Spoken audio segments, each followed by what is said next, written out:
পৃথিবীর ইতিহাসে যত মানুষ এসছে তাদের ভিতরে সবচাইতে ভয়ঙ্কর মানুষের তালিকায় ইসলামের নবী হযরত মুহাম্মদের নামটি সবচেয়ে উপরে থাকা উচিত। এবং আশ্চর্যজনক হলেও সত্য যে এরকম একটি চরিত্র পৃথিবীর ইতিহাসে সবচাইতে বেশি প্রভাব বিস্তার করে চলেছে। এটার মূল কারণ হচ্ছে যে তার চরিত্র সম্পর্কে খোদ মুসলমানরাই জানে না, আর যারা জানে তারা হয় নিজেরা মৌলবাদী হয়ে যায় অথবা সন্ত্রাসী হয়ে যায়, অথবা যারা এই ক্যারেক্টারকে অনুসরণ করতে চায় তারা ধর্মান্ধ হয়ে যায়। আর অনেকেই যারা এই ক্যারেক্টারের আসল চরিত্র বুঝে এখান থেকে মুক্তি চায় তারা অনেকেই ভয়ে কথা বলতে পারে না। কিন্তু আমি কথা বলেই যাব, কারণ সময় এসছে আজকে এই একবিংশ শতাব্দীতে এই চরিত্রের মুখোশ উন্মোচন করে দেয়া। দেখুন, আমি বারবার বলেছি যে কোনো ধর্মের প্রতি আমার কোনো সহিষ্ণুতা নেই। যীশুখ্রিস্ট মানুষকে মৃত থেকে জীবিত করেছিলেন, এটা বিশ্বাস করার, এরকম ভাওতাবাজিকে বিশ্বাস করার কোনো কারণ থাকতে পারে না। তবে যীশুখ্রিস্ট কখনো যেই কাজগুলো মুহাম্মদ করেছিল তা করেনি। মুহাম্মদ মানুষকে নির্বিচারে হত্যা করেছিল। মুহাম্মদ দাসীদেরকে ধর্ষণ করেছিল, যুদ্ধবন্দী এমনকি বিবাহিতা নারীদেরকে পর্যন্ত ধর্ষণ করেছিল। কি চমকে উঠছেন? কানে আঙ্গুল উঠতে যাচ্ছে? কি মনে হচ্ছে আমাকে গালি দেবেন? কি মনে হচ্ছে সব মিথ্যা, ব্রেইন ওয়াশ, মগজ ধোলাই, পাগলামি কথাবার্তা, শয়তানের কাজ? মনে হতেই পারে যখন আপনি নিজে এই ধর্ম সম্বন্ধে কিছুই জানেন না, কিচ্ছু জানেন না। আপনারা যারা এই ভিডিওটি দেখছেন তারা যদি নিজেদেরকে মুসলমান দাবি করে থাকে, আমি নিশ্চিত আপনারা 90%ই হাদিস এবং কোরআনের সম্পর্কে কিছুই জানেন না। কিছু সূরা ওলাতে পারেন, কয়েকটির অর্থ জানেন, এমনকি পুরো কোরআন তো পড়েননি। আর যদি পড়ে থাকেন তাহলে কোন আয়াত কবে নাজিল হয়েছে, কি প্রেক্ষিতে নাজিল হয়েছে, এগুলো কিছুই জানেন না। বেশিরভাগই আপনারা 90%ই যারা এই ভিডিও দেখছেন। এবং মুহাম্মদের চরিত্র সম্পর্কে তো হাদিস পড়ার অর্থই হয় না, কারণ জানেনই না, বোঝেনই না। রেখে দিয়েছেন এগুলো মুফতি মাওলানা ওদের হাতে। এবং এই কারণেই মুফতি মাওলানারা আপনাদের সুযোগে, তারা আপনাদের অজ্ঞতার সুযোগে তারা সন্ত্রাসী তৈরি করে চলেছে, চরমপন্থী তৈরি করে চলেছে, পৃথিবীতে শান্তি বিঘ্নিত করে চলেছে। যখনই ইসলামের কথা, ইসলামের সমালোচনা করবেন তখনই আপনাকে ফিলিস্তিনের দিকে ইঙ্গিত করা হয়, ইসরায়েলের দিকে ইঙ্গিত করা হয়। আমি বারবার বলেছি আমি ফিলিস্তিনিদের স্বাধীনতার পক্ষে, আমি টু স্টেট সলিউশনের পক্ষে। আমি বারবার বলেছি যে ফিলিস্তিনের মানুষকে আমরা সবাই উচিত ভালোবেসে তাদের একটি নতুন রাষ্ট্র কায়েমের। কিন্তু মুসলমানরা ভুলে যায় মুহাম্মদ নিজে কি করেছিল। মুহাম্মদ নিজে মক্কা থেকে মদিনায় এসে সে বনু নাদির, বনু কুরাইজা এবং বনু কুরাইকা সহ ইহুদি সকল গোত্রকে উৎখাত করেছিল তাদেরই জায়গা থেকে, যে ইহুদিরা তাকে দাওয়াত করে নিয়েছিল তাদের সমস্যা সমাধানের জন্য। এবং মুহাম্মদের চরিত্র কত বর্বর হতে পারে তা কিনানা হত্যার ভিতর থেকেই প্রমাণিত। একটি মানুষকে তার সম্পদ, তার গোত্রের সম্পদ কোথায় লুকিয়ে রাখা হয়েছে এ কথা আদায়ের জন্য তার বুকের ভিতরে আগুন জেলে লোহা দিয়ে সেটা খুঁচিয়ে খুঁচিয়ে কথা আদায় করার যে মানসিকতা কারোর মধ্যে থাকতে পারে, সে আর যাই হোক, সে নবী দাবি করতে পারে না। এরকম মানুষকে, গণখুনিকে অবশ্যই উচিত জেনোসাইডের জন্য বিচার করা। এবং আজকে এই লোকটি জীবিত থাকলে হয়তোবা তাকে শত শতবার শুলে ঝোলানো হতো। এই ধর্মের বিরুদ্ধে কথা বললেই মানুষকে খুন করা হয়, এবং যখন এই ধর্মে তারা ডাকে তখন আল্লাহু আকবার বলে এবং ডাকে 10 বার করে, আসুন সত্যের দিকে আসুন, সাফল্যের দিকে আসুন। এই ধর্মে স্বাধীনতা বলতে কিচ্ছু নেই। আপনি যখন এই ধর্ম গ্রহণ করবেন না, যখন আপনি মুসলমান সাম্রাজ্যে থাকবেন, তখন ইসলাম রাষ্ট্র ধর্মের নামে আপনার উপরে আসলে জিজিয়া কর চাপানোর পরিকল্পনা চলছে। কারণ কোরআন 9 নম্বর সূরার 29 নম্বর আয়াতে বলে যে যারা কিতাবী তাদের উপরে জিজিয়া কর আরোপ করতে হবে, এবং যারা কিতাবী নয় তাদেরকে রাজ্য থেকে বহিষ্কার করতে হবে। হিন্দু হোক, বৌদ্ধ হোক, বহিষ্কার করতে হবে। এবং তার প্রমাণস্বরূপ মুহাম্মদ মৃত্যুর আগে বলে গিয়েছিল যে পেগানদের যেন আরব থেকে বিতাড়িত করা হয় শুধুমাত্র তাদের বিশ্বাসের কারণে। এই মোহাম্মদ নাকি শিশু এবং নারীদের হত্যার বিরুদ্ধে ছিল যুদ্ধের সময়ও। অথচ বুখারী শরীফের হাদিসের মতে যখন মুসলমানরা বলল মধ্যরাতে যদি পেগানদেরকে আক্রমণ করা হয় তাহলে সেখানে নারী শিশুরা মারা পড়তে পারে, মোহাম্মদ বলেছিল যে তারা তাদেরই সন্তান, সেই নাফরমান কাফেরদেরই সন্তান, সুতরাং কোনো কিছু আসে যায় না, আক্রমণ চালাও। এবং রাতের অন্ধকারে উবায়াকে ডেকে মিথ্যা কথা বলে তাকে হত্যা করা হয়েছিল, কারণ মুহাম্মদের বিরুদ্ধে সে কবিতা লিখেছিল এবং এটা একটি নবীর হুকুমেই হয়েছিল। মিথ্যা যা প্রয়োজন তা বলা যায়।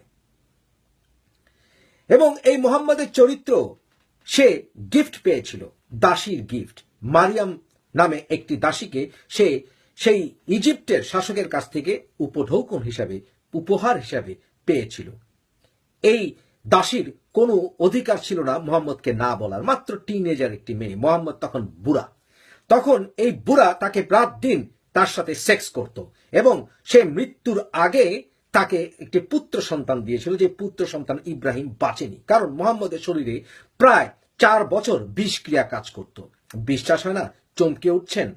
ইতিহাস পড়ুন, হাদিস পড়ুন। না, কোনো বানোয়াট হাদিস নয়, চমকে উঠবেন না। বুখারী পড়ুন, মুসলিম পড়ুন, তিরমিজি পড়ুন, ইসলামের সবচেয়ে প্রাচীনতম ইতিহাস, ইসলামিক গবেষক, ঐতিহাসিক ইবন সাদ পড়ুন, পড়ে দেখুন। তারা সবাই এক বাক্যে বলে যে মুহাম্মদকে বিষ খাওয়ানো হয়েছিল এবং ইহুদি নারী বলেছিল, তুমি আমার পুরো গোত্রকে হত্যা করেছ, আমার মা, আমার বাবা, আমার আত্মীয় স্বজনকে তুমি হত্যা করেছো। তুমি যদি নবী হয়ে থাকো এই বিষ খেয়ে তুমি বেঁচে থাকবে, আর যদি নবী না হও তুমি বিষ খেয়ে মারা যাবে। মুহাম্মদ বলেছিল আমি মরবো না, কিন্তু মৃত্যুর আগের মুহূর্ত পর্যন্ত তার শরীরে বিষক্রিয়া কাজ করেছিল। সে বিষে আক্রান্ত হয়ে চিৎকার করত যে হে আত্মা, তুমি কেন আমার কাছ থেকে বের হয়ে যাও না? এবং আয়েশাকে মৃত্যুর আগের মুহূর্তে পর্যন্ত বলেছিল, হে আয়েশা, আমি যেই বিষ খেয়েছিলাম সেই খাইবারে, সেই বিষ মনে হচ্ছে আমার জীবনের যে রগ আরোটা সেটা কেটে ফেলছে। এবং কোরআনের 69 নম্বর সূরার 43 থেকে 47 নম্বর আয়াত যদি সাহস থাকে পড়ে দেখুন। সেখানে বলছে যে মুহাম্মদ যদি মিথ্যা কথা বলে থাকে তাহলে তার জীবনের রগ আমি কেটে দেব। এবং মুহাম্মদের জীবনের শেষ কথা ছিল, আমার জীবনের রগ মনে হচ্ছে ওই বিষক্রিয়ায় কেটে যাচ্ছে। এবং এই লেদ বিষক্রিয়া বহু বছর চলে, এটা বিজ্ঞানের প্রমাণিত সত্য। হজম করতে কষ্ট হচ্ছে। এই মুহাম্মদ সে যখন আরবরা মেয়েদেরকে ধরে নিয়ে আসলো, মেয়েদেরকে রক্ষা করা হতো যুদ্ধের সময়, কারণ তাদেরকে এথনিক ক্লিনজিং করা যায়, তাদের পেটে বাচ্চা পুড়ে দেওয়া যায়। এবং অনেক মুসলমানরা বলে এই সকল মেয়েদেরকে ছেড়ে দিলে তারা করবে কোথায়? আরে ছেড়ে দেন, স্বাধীন করে দেন, সে যেখানে যাক। যদি ফিরে আসতে চায় তাদের কর্মসংস্থান করুন, কিন্তু তাদেরকে সেক্স স্লেভ বানানোর কোনো অধিকার নেই। কোরআনের 33 নম্বর সূরার 50 নম্বর আয়াতে বাংলা অনুবাদে মুসলমানরা মিথ্যা রটনা করে। সেখানে ক্যাপটিভ বা যুদ্ধবন্দী শব্দটি বাংলা বেশিরভাগ কোরআন শরীফে লেখে না। ইংলিশ কোরআন শরীফে দেখুন, আরবিতে দেখুন যে হালাল যুদ্ধবন্দী মেয়েদের সঙ্গে সেক্স করা এবং হালাল বিবাহিত স্ত্রীদের সঙ্গে সেক্স করা। বিবাহিত স্ত্রী এবং দাসীদের মধ্যে পার্থক্য হচ্ছে দাসীদের কনসেন্ট বা মতামতের বিয়ের ক্ষেত্রে, সেক্সের ক্ষেত্রে প্রয়োজন নেই এবং কোনো দেন মহারণের প্রয়োজন নেই। তারা সেক্সে আপনাকে ডিনাই করতে পারবে না, কারণ আপনার বইয়ের অধিকার নেই।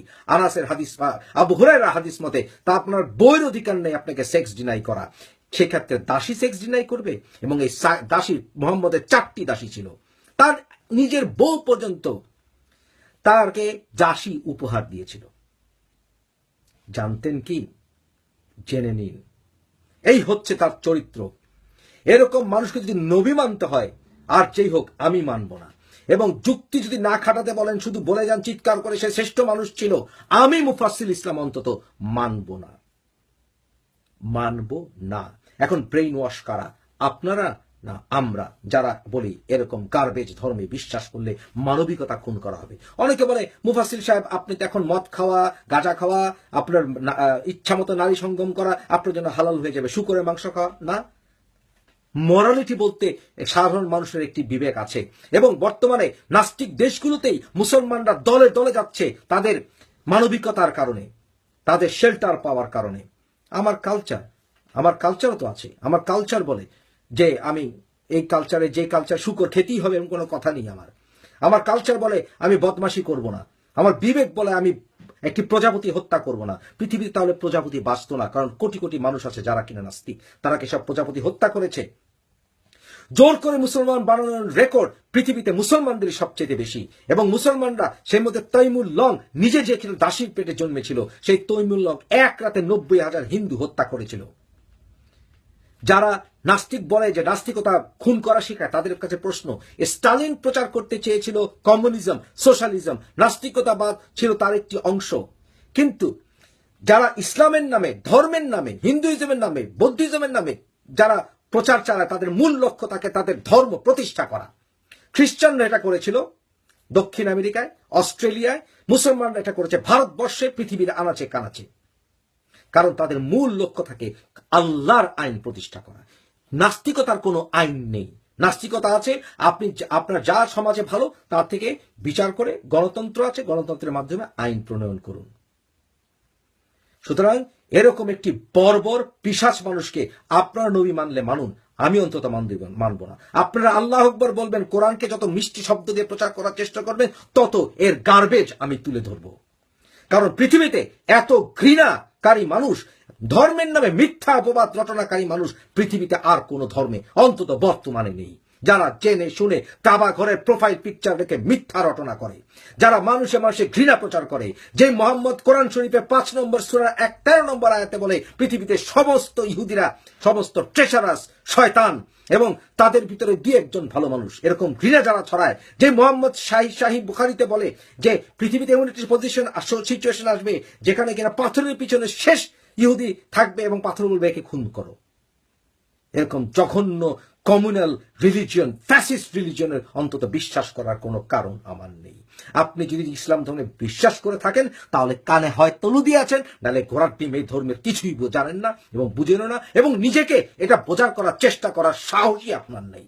আপনার সাহস নেই এই ধর্ম সম্বন্ধে জানার। একটি ফ্যাসিস্ট ধর্ম, যেই ধর্মের রাজা বাদশা সৌদি আরবের অ্যাম্বাসেডর আমেরিকায়, সে পর্যন্ত ছিল আসলে দাসীরই পুত্র। ওসামা বিন লাদেনের আপন কয়েক ভাই তারা দাসীর পেটে জন্মেছিল। কি জানেন? কি জানেন? মোহাম্মদের নিজের দাসীর পেটে জন্ম দিয়েছিল ইব্রাহিমকে। কি জানেন?